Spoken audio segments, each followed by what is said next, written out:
نحمده ونصلي ونسلم على سيدنا ومولانا محمد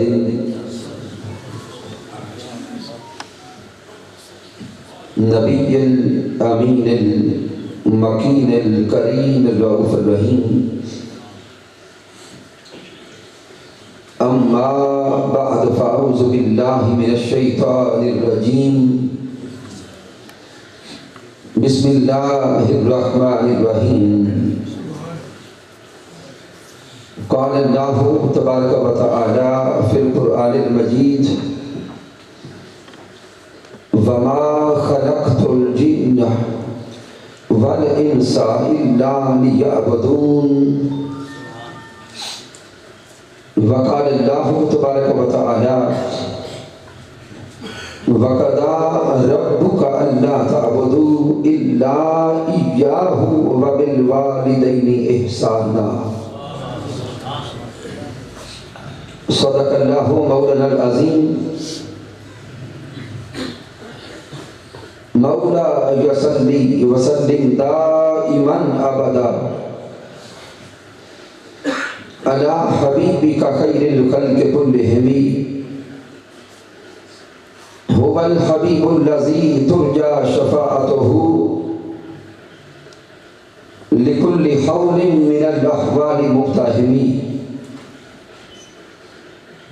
يا ربي بالمصطفى بلغ مقاصدنا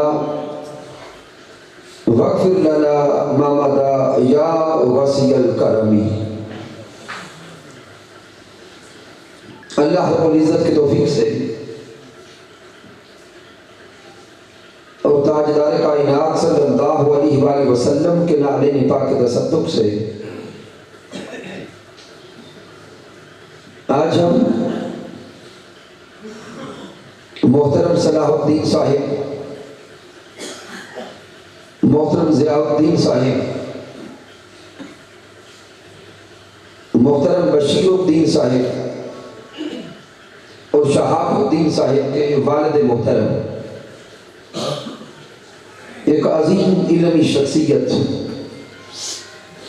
جناب محترم الحاج ماسٹر تاج الدین صاحب رحمت اللہ تعالی علیہ کے احسان ثواب کے لیے احسان ثواب کی اس محفل پاک میں حاضر ہیں، کیونکہ تحریک منہاج القرآن کے ساتھ ان کا ایک دیرینہ تعلق تھا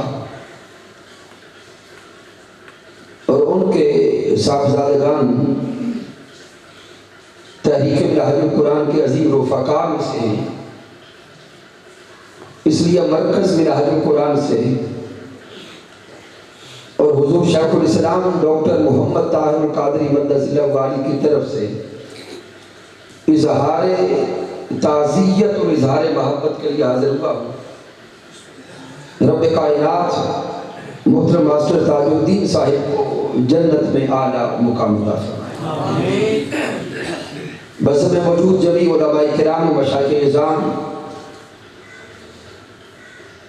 محبین و متوسلین، مالک کائنات کی بارگاہ میں دعا کرتے ہیں کہ رب کائنات سب کا آنا اپنی بارگاہ میں قبول فرمائے۔ سامعین محترم، جو آیہ مبارکہ تلاوت کرنے کا شرف حاصل ہوا ہے، اس آیہ کریمہ میں اللہ رب العزت نے انسان کی خلقت کے مقصد کو بیان فرمایا ہے۔ رب کائنات نے فرمایا وَمَا خَلَقْتُ الْجِنَّ وَالْإِنسَ إِلَّا لِيَعْبُدُونَ۔ سامعین غور کریں کہ آج کا دور یہ سائنس کا دور ہے،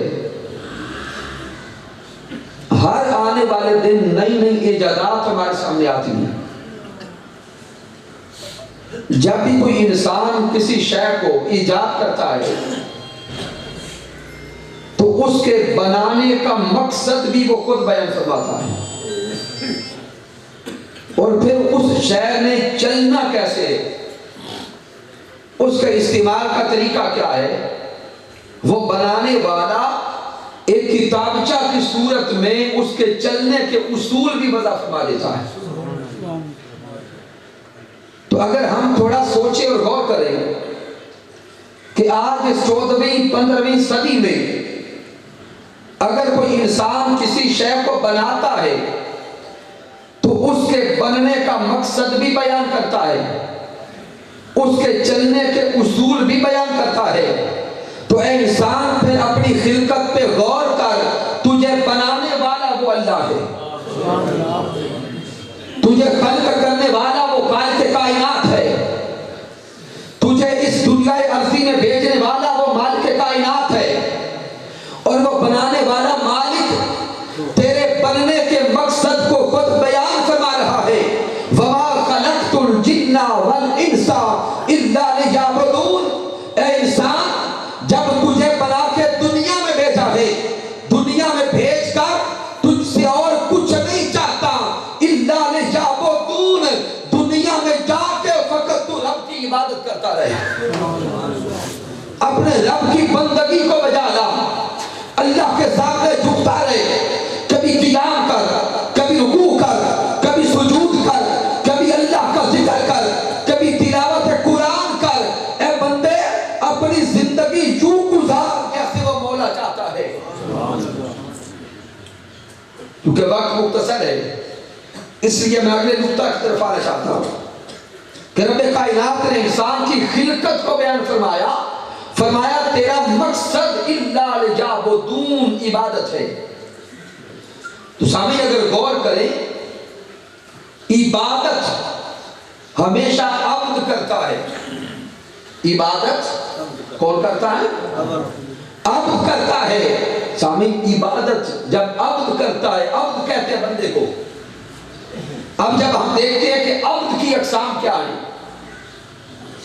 تو کتب کا مطالعہ کریں، عبد کی 3 اقسام عرفاء بیان فرماتے ہیں۔ عبد کی ایک قسم ہے عبد عابق، عبد کی دوسری قسم ہے عبد رقیق، اور عبد کی تیسری قسم ہے عبد معزون۔ آئیے آج کی اس محفل پاک سے ان کے فائدہ لیتے ہیں کہ اپنے بارے میں سوچیں کہ ہم عبد کے کس مقام پر ہیں۔ عبد کی ایک قسم عبد عابق، عابق کہتے ہیں بھاگے ہوئے کو۔ عبد عابق سے مراد ایسا عبد ہے جو بھاگا ہوا ہو، جو اپنے مقصد سے بھاگ جائے۔ رب کائنات نے انسان تجھے عبد بنایا اور تیرا مقصد اپنی عبادت رکھا، لیکن جو انسان دنیا میں آ کر رب کے سامنے جھکتا نہیں ہے، رب کی بارگاہ میں قیام رکوع سجود نہیں کرتا، تعلیمات اسلامیہ پہ عمل نہیں کرتا، تو جان لیں وہ بندہ تو ہے لیکن عبد عابق ہے کہ جو رب نے فرمایا تھا اس سے بھاگا ہوا ہے۔ آئیے ہم غور کریں، ہمیں رب کائنات نے تخلیق کیا، دنیا میں بھیجا، کیا ہم اللہ رب العزت کے احکامات کو پورا کر رہے ہیں؟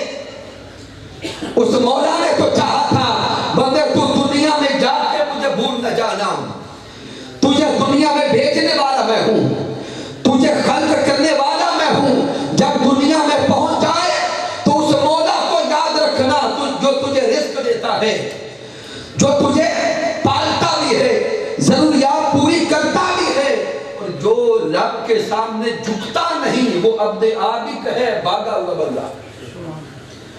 دوسرا مقام ہے عبد رقیق۔ رقیق اس عبد کو کہتے ہیں جو رب کو ماننے والا ہے، اللہ کے سامنے جھکنے والا ہے، اللہ کی بندگی بجا لانے والا ہے۔ تو جو عبد رقیق ہے اس کا مقام یہ کہ وہ اپنی ساری زندگی یوں گزارتا ہے جیسے اللہ چاہتا ہے، وہ اپنی زندگی کی ایام اسی طرح گزارتا ہے جس طرح رب نے چاہا۔ وہ اپنی مرضی سے نہ کھاتا ہے، نہ پیتا ہے، نہ چلتا ہے۔ رب چاہے تو وہ کھاتا ہے، رب چاہے تو وہ پیتا ہے، رب ہنسائے تو ہنستا ہے،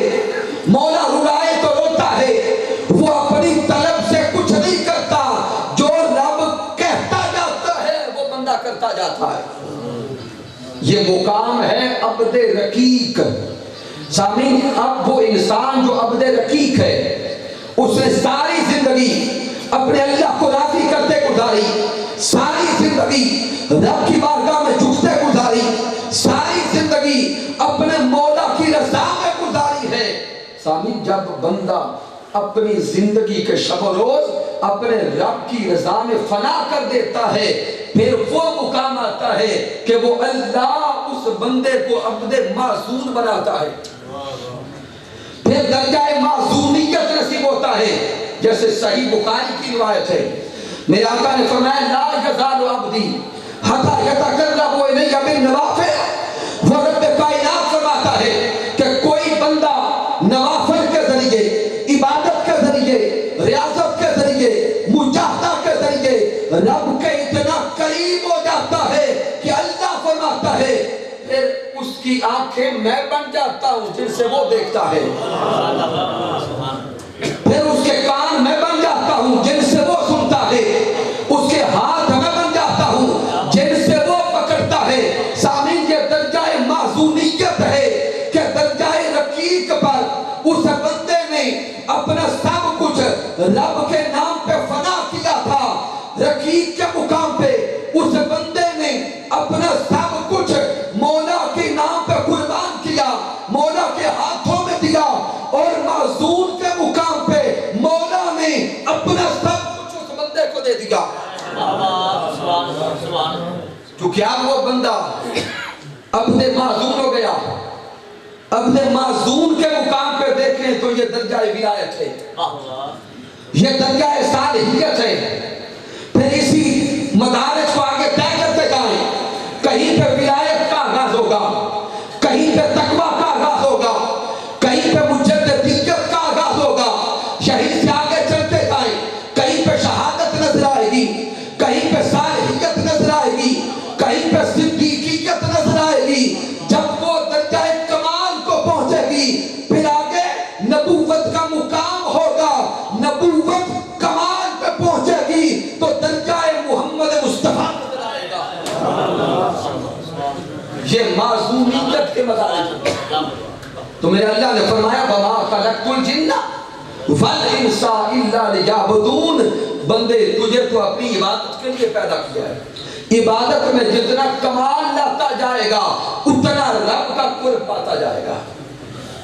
شامعین محترم ماسٹر تاج الدین صاحب رحمۃ اللہ تعالی علیہ, ان کے حوالہ سے جتنا یہاں پہ آ کے پتا چلا سنا, لگتا یہ ہے کہ رب کائنات نے ان کو مقام رقیقیت میں بھی رکھا تھا اور مقام معزونیت میں بھی داخل کیا ہوگا. سبحان اللہ. شامعین اب جب اللہ نے فرمایا کہ بندے تیرا کام ہے عبادت کرنا, تیرا کام ہے عبادت کرنا, تو عبادت کی 3 اقسام ہیں. عبادت بدنی, عبادت مالی اور عبادت قلبی. عبادت بدنی انسان کے جمیع اعضاء کا عبادت کرنا, وہ عبادت بدنی ہے. پھر مال اللہ کے راستے میں لگانا, وہ عبادت مالی ہے. پھر دل کو مولا کی یاد میں لگانا, یہ عبادت قلبی ہے. لیکن سوال پیدا ہوتا ہے کہ عبادت کہتے کسے ہیں, عبادت سے مراد کیا ہے؟ تو سامعین اور افاقی کتب کا مطالعہ کریں, آئمہ متکلمین کو پڑھیں تو وہ عبادت کی تعریف کیوں کرتے ہیں. وہ کہتے ہیں غایت الحب و غایت الذل یقال العبادہ. تو آئمہ عرفاء کہتے ہیں عبادت کی تعریف یہ ہے کہ جس سے بندے کا تعلق ہو اس مولا کی عبادت جب کرنے لگے تو عبادت سے پہلے اس کی محبت درجہ کمال کی ہو. اللہ کی محبت درجہ بولے کمال کی ہو. وغایت الذل, اور جب اس کی بارگاہ میں بندہ جھکے تو انتہائی عاجزی کے ساتھ, انتہائی انکساری کے ساتھ اپنے آپ کو ذلت کا شکار کر کے بندہ رب کی بارگاہ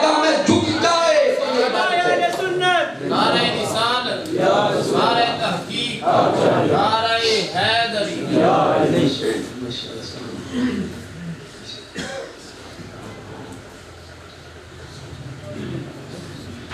جناب محترم صاحبزادہ عبدالرحمن زیاد صاحب، اللہ رب العزت آپ کو سلامت رکھے۔ تو سامعین محترم میں یہ عرض کر رہا تھا کہ عبادت کی تعریف کیا ہے، کہ جب مالک کائنات نے فرمایا تیری خلقت کا مقصد عبادت ہے، تو عبادت کی تعریف علماء کرتے ہیں غایت الحب و غایت الذل، کہ جب رب کی بارگاہ میں بندہ عابد بنے اور عبادت کرنے لگے تو دو شرائط سامنے لازم ہوں۔ پہلی یہ کہ اس مولا کی محبت درجہ کمال کی ہو، والذین آمنوا اشد حبا للہ، مومن تو وہ ہے جو ٹوٹ ٹوٹ کر اپنے مولا سے محبت کرتا ہے۔ ایمان والے وہ ہیں جو اپنے رب سے عشق کرتے ہیں، تو جب رب کی عبادت میں بندہ جانے لگے، محبت بھی انتہا کی ہو اور اپنے آپ کو جب پیش کرے تو ذلت بھی رب کی بارگاہ میں کمال کی ہو، پھر عبادت بنتی ہے۔ تو اب سوچے نا، جب ہم عبادت کرتے ہیں تو انسان اب نماز کو دیکھیں، قیام کرتا ہے، رکوع کرتا ہے، سجود میں جاتا ہے، تو سامعین بندہ اپنی جبین نیاز کو جب رب کے سامنے جھکا دیتا ہے تو یہ غایت الذل ہے۔ وہ پیشانی جو کسی کے سامنے نہیں جھکتی وہ رب کی بارگاہ میں جھک جاتی ہے۔ تو یہ عبادت کی تعریف ہے۔ اگر بندہ ظاہری عمل کرتا رہے اور قلبی کیفیات یہ نہ ہو، وہ عمل تو ہوگا لیکن عبادت کی روح نہیں ہوگی۔ تب چونکہ وقت کم ہے، میں دیگر جو اقسام عبادت ہے اس طرف لے جا رہا ہوں، وہ پھر کبھی زندگی میں ساتھ دیا تو ہوں گے۔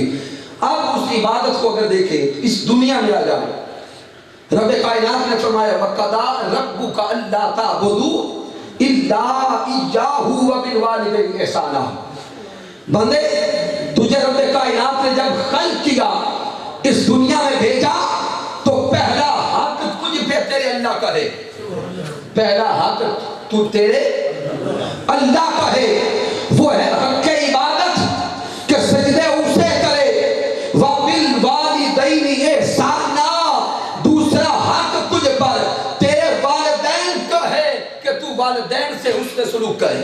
سبحان اللہ۔ اور آگے تفاصیل کا مطالعہ کرے۔ والدین سے حسن سلوک کرنا یہ بھی اللہ کی عبادت ہے، اللہ کی عبادت ہے۔ اب یہاں پر والدین سے حسن سلوک پر بھی کئی تفاصیل آپ کو نظر آئیں گی۔ والدین سے حسن سلوک کرنا یہ رزق میں اضافے کا بھی سبب بنتا ہے۔ والدین سے حسن سلوک کرنا یہ آپ کی عمر میں بھی برکت کا سبب بنتا ہے۔ والدین سے حسن سلوک کرنے سے آپ کے گناہ بھی مٹائے جاتے ہیں، اور والدین سے حسن سلوک کرنے سے رب کائنات کا قرب بھی نصیب ہوتا ہے۔ اب وہ والدین کے ساتھ حسن سلوک کیسا ہو، یہاں پر ایک روایت عرض کرنے لگا ہوں جس کو امام جلال الدین السیوطی رحمۃ اللہ علیہ نے المعجم الصغیر میں نقل کیا اختتام پر۔ یہ واقعہ عرض کرتا ہوں، سامنے غور کریں گے کہ ایک صحابی اعرابی تھے، دیہات میں رہنے والے تھے، ان کے والد بڑھاپے کو پہنچ گئے، تو ان کے والد محترم ان کے مال کو استعمال کرتے۔ وہ جوان تھے، وہ شکایت لے کے آقا کی بارگاہ میں چلے گئے، اور آقا کی بارگاہ میں جا کے شکایت لگاتے ہیں کہ پیارے محبوب علیہ السلام، میرے والد مجھ سے پوچھے بغیر میرا مال استعمال کرتے، میرے پیسے خرچ کر دیتے، رقم خرچ کر دیتے۔ اب جب وہ شکایت لے کے آقا کی بارگاہ میں گئے تو میرے آقا علیہ السلام نے ان کے والد محترم کو بلانے کے لیے پیغام بھیجا۔ جب بلانے کے لیے بندہ گیا تو اس جوان کے والد محترم نے پوچھا کہ آقا نے کیوں بلایا ہے؟ اب بلانے والے نے بتا دیا کہ آپ کے بیٹے نے آپ کی شکایت آقا کی بارگاہ میں لگائی ہے۔ تو جب انہوں نے یہ سوچا، سنا کہ میرے بیٹے نے شکایت کر دی، تو اب جب وہ گھر سے نکلے تو ذہن میں کچھ سوچنے لگ گئے۔ عرب کا معاشرہ وہ شاعری میں خاص شغف رکھنے والے لوگ تھے، تو اندر ہی اندر کوئی اشعار ذہن میں وہ بولنے لگ گئے۔ سارا راستہ وہ روتے بھی رہے، آنکھوں میں نمی بھی تھی۔ ابھی آقا علیہ السلام کے پاس وہ پہنچے نہیں ہیں کہ اللہ رب العزت نے محبوب علیہ السلام کو پیغام بھیجا کہ اے میرے محبوب، اس جوان کا باپ آپ کے پاس آ رہا ہے، اس کی بات سننے سے پہلے انہیں اتنا کہنا کہ وہ اشعار کو سارے راستے میں سوچتے آئے ہو، پہلے وہ سناؤ۔ جب وہ آقا علیہ السلام کی بارگاہ اقدس میں پہنچے تو میرے آقا علیہ السلام نے فرمایا کہ باقی بات بعد میں سنوں گا، پہلے یہ بتاؤ کہ راستے میں سوچتے کیا رہے۔ کیونکہ وہ اہل ایمان تھے، ان کا ایمان بھی تازہ ہوگا، اور رو پڑے، کہتے صدقے جائیں اے محمد مصطفیٰ آپ کے لب پر وہ اشعار جو ابھی تک میرے کانوں نے نہیں سنے، آپ کے رب نے سنے۔ اب وہ بتانے لگ گئے، کہتے ہیں کہ محبوب جب پیغام پہنچا نا اور مجھے پتا چلا کہ میرے بیٹے نے شکایت کی ہے، تو اب میرا ذہن سوچنے لگ گیا، اور سوچ کہاں گئی کہ اپنے بیٹے کو اندر ہی اندر مخاطب کر کے کہتے ہیں کہ بیٹے جب تیری امید لگی تھی ہمارے رہنے کا حال بدل گیا تھا، جب تو دنیا میں آیا ہمارا کھانا آدھا ہو گیا، اس کے بعد ہم جیتے تیرے لیے تھے، اگر تو کھانا نہ کھاتا تو ہمیں بھی بھوک نہ لگتی، ہم بھی کھانا نہ کھاتے، اگر تو کبھی بیمار ہو جاتا ہمیں اپنا آرام بھول جاتا، ہم تجھے لے کے کبھی کسی طبیب کے پاس کبھی کسی طبیب کے پاس جاتے، اگر تو رات کو نہ سوتا تو ہماری نیندیں بھی اڑ جاتی، پھر ہم نے تجھے انگلیاں پکڑ کے چلایا، تو چلنے لگا تو ہمارے دل میں چین آنے لگا، پھر میرا جینا تیرے لیے، میرا دن رات تیرے لیے تھا، اپنے لباس کی فکر نہ کرتا کپڑے تیرے لیے لاتا، اپنے جوتوں کی فکر نہ کرتا جوتے تیرے لیے لاتا، اپنے کھانے کی فکر نہ کرتا کھانے تیرے لیے لاتا، میں نے گرمیوں کی شدت میں تگاڑیاں اٹھا کر، گرمیوں کی شدت میں دھیاریاں لگا کے تیرے پلنے کے اہتمام کرتا رہا، خود دکھ میں رہا تجھے سکھ میں رکھا، خود دھوپ میں رہا تجھے چھاؤں میں رکھا۔ اب یہ ساری باتیں وہ باپ اپنے ہی اندر سوچتا جا رہا ہے، یہاں تک کہ میرے بیٹے میں بوڑھا ہوتا گیا تو جوان ہوتا گیا، آج میرا جسم کمزور ہو گیا تیرا جسم طاقتور ہو گیا، میری کمر جھک گئی تیری کمر کھڑی ہو گئی، میں کمزور ہوا تو طاقتور ہوا، اور جب تو طاقتور ہو گیا اب میں نے سوچا کہ میرا سہارا بن گیا ہے، اب زندگی کے آخری دن میں اسی بیٹے کے سہارے پہ گزار لوں گا، لیکن اے بیٹے جب سے تو جوان ہوا ہے تجھے طاقت ملی ہے توانائی ملی ہے، تو نے آنکھیں پھیر لی، تو نے آنکھیں پھیر لی، اب تو مجھے تکتا بھی نہیں، اب تو میرے ساتھ وہ محبت کا سلوک کرتا بھی نہیں، اور یہاں تک کہ تو میری شکایت لے کے میرے محبوب کی بارگاہ میں چلا گیا۔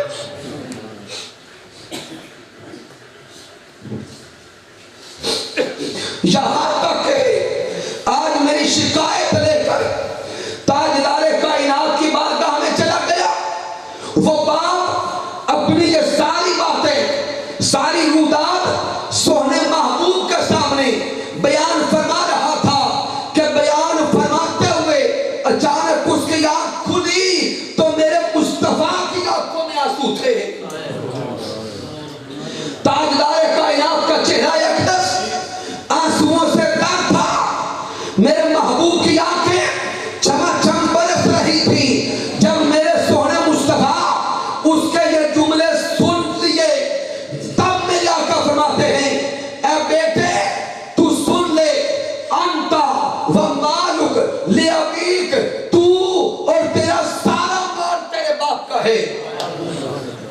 میرے آقا نے یہ فیصلہ سنا دیا تو اور تیرا سارے کا سارا مال تیرے باپ کا ہے. جوانوں آؤ تاجدار کائنات صلی اللہ علیہ وسلم کے فیصلے پہ توجہ کریں اور ہم اپنی زندگیوں کے احوال کو دیکھیں. زندگی کے پہلے دن سے لے کر آج جوانی تک کے ادوار کو دیکھیں. جب ہم چھوٹے تھے تو ہمارے باپ میں انگلیاں پکڑ کے چلایا کرتے تھے. ہمارے والدین خود بھوکے بھی رہتے کھانا ہمارے لیے لاتے. ان کے جوتے ٹوٹے ہوئے بھی ہوتے تو ہمیں نہیں لے کے دیتے. آئیے اس جوانی کی عمر میں اپنے والدین کے ساتھ اس نے سلوک کرے.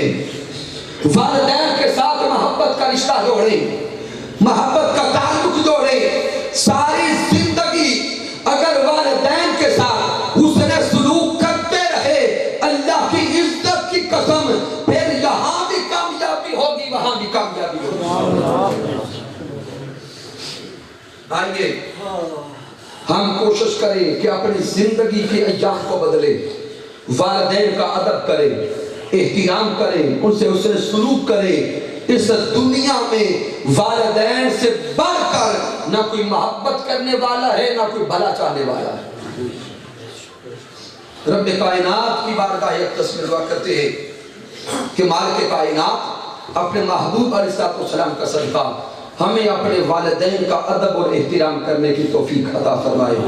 کی محمد سے وفات ہونے تو ہم تیرے ہیں, یہ جہاں چیز ہے کیا لوح قلم تیرے ہیں.